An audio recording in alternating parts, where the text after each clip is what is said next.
नमस्कार, आप देख रहे हैं पुलिस महानगर। तो आइए शुरुआत करते हैं आज की कुछ खास खबरों से। कांग्रेस सांसद वर्षा गायकवाड़ ने बीजेपी महाराष्ट्र सरकार पर कथित मराठी विरोधी एजेंडे के खिलाफ जनता के विरोध को दबाने और हिंदू को लागू करने के लिए झूठा प्रचार अभियान शुरू करने का आरोप रविवार को लगाया। महाराष्ट्र की पूर्व स्कूल शिक्षिका मंत्री गायकवाड़ ने इन दावों का भी खंडन किया कि उद्धव ठाकरे नीति पूर्ववर्ती महाविकास आघाड़ी सरकार ने राष्ट्रीय शिक्षा नीति के तहत त्रिभाषा नीति को अपनाया था। वर्षा गायकवाड़ ने कहा, हम हिंदी भाषा के खिलाफ नहीं, लेकिन महाराष्ट्र पर इसे जबरन थोपने को बर्दाश्त नहीं करेंगे। कक्षा 1 से हिंदी शुरू करने के सरकार के कदम का विपक्षी दलों ने कड़ा विरोध किया है।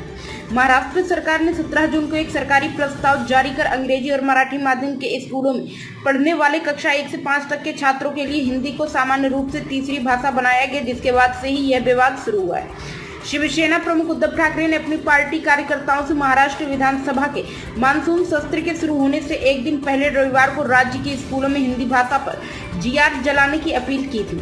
महाराष्ट्र के मंत्री उदय सामंत ने शुक्रवार को कहा कि राज्य के स्कूलों में कक्षा 1 से हिंदी को अनिवार्य बनाने की नीति को एनडीए सरकार के कार्यकाल के दौरान मंजूरी दी गई थी। कांग्रेस सांसद वर्षा गायकवाड़ ने कहा, जिसे डॉक्टर रघुनाथ माशेलकर समिति का हवाला दिया जा रहा है, उसे स्कूल शिक्षा विभाग ने नियुक्त नहीं किया था।